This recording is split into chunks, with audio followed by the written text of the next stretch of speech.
رمضان کا چاند نکل چکا تھا۔ پورے شہر میں روشنی تھی، مسجدوں میں رونق تھی، لیکن 13 سال کا فیضان خوش نہیں تھا، کیونکہ پچھلے سال اس کے ابو کا انتقال ہو گیا تھا۔ گھر میں اب صرف وہ اور اس کی ماں تھے۔ رمضان پہلے گھر میں بہت خوشیوں سے آتا تھا۔ ابو سحری میں مذاق کرتے تھے، افطار میں سب سے پہلے دعا کرواتے، لیکن اس بار ان کی کرسی خالی تھی۔ فیضان کے دل میں ایک سوال تھا۔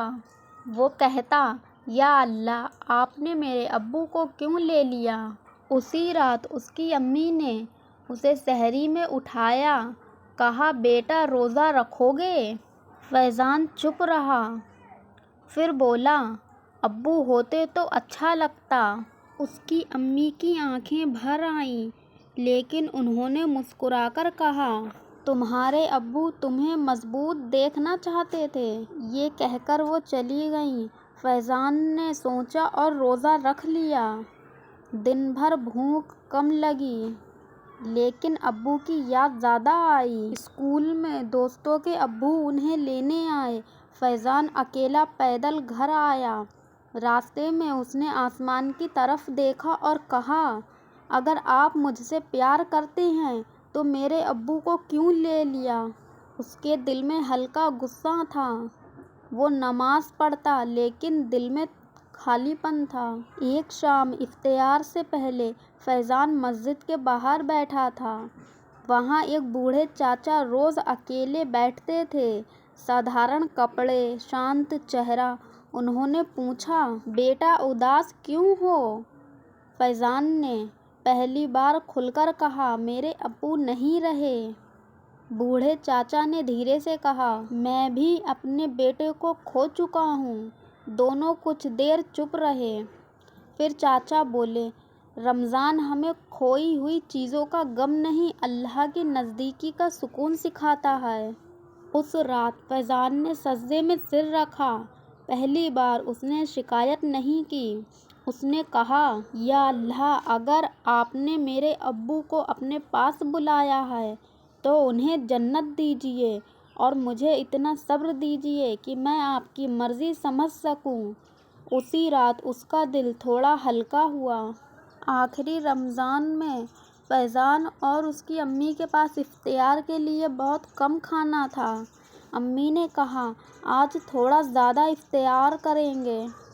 اسی وقت دروازے پر دستک ہوئی۔ پڑوس کی ایک غریب عورت تھی، اس کے بچے بھوکے تھے۔ فیضان نے اپنی پلیٹ اٹھائی اور آدھی نہیں پوری پلیٹ دے دی۔ فیضان کی امی نے پوچھا، بیٹا تم کیا کھاؤ گے؟ فیضان مسکرایا اور کہا، اللہ دے گا۔ اس دن اس نے بھوک کے ساتھ شکر بھی کیا۔ رمضان کے آخری 10 دن شروع ہو گئے۔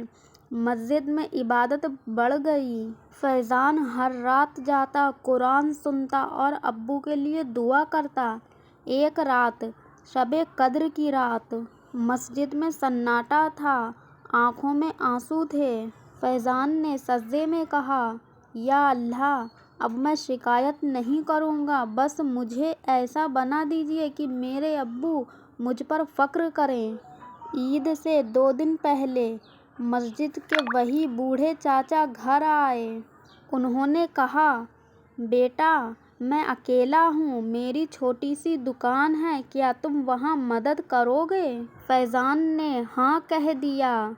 دھیرے دھیرے وہ دکان سنبھالنے لگا۔ چاچا اسے بیٹے جیسا ماننے لگے۔ فیضان کو سمجھ آیا، اللہ ایک کمی کو دوسری نعمت سے بھر دیتا ہے۔ عید کی نماز میں فیضان نے پہلی بار اچھی مسکان محسوس کی۔ ابو نہیں تھے، لیکن دل میں یقین تھا۔ اسے سمجھ آ گیا تھا، رمضان نے اس کے دکھ کو مٹایا نہیں، لیکن اسے سہنے کی طاقت دے دی۔ انتم سندیش: رمضان چمتکار نہیں کرتا، وہ دل بدلتا ہے۔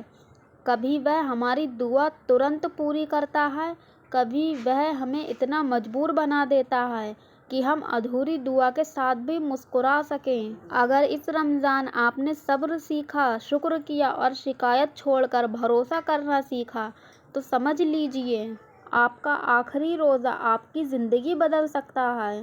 آج کی کہانی آپ کو کیسی لگی کمنٹ باکس میں ضرور بتائیں۔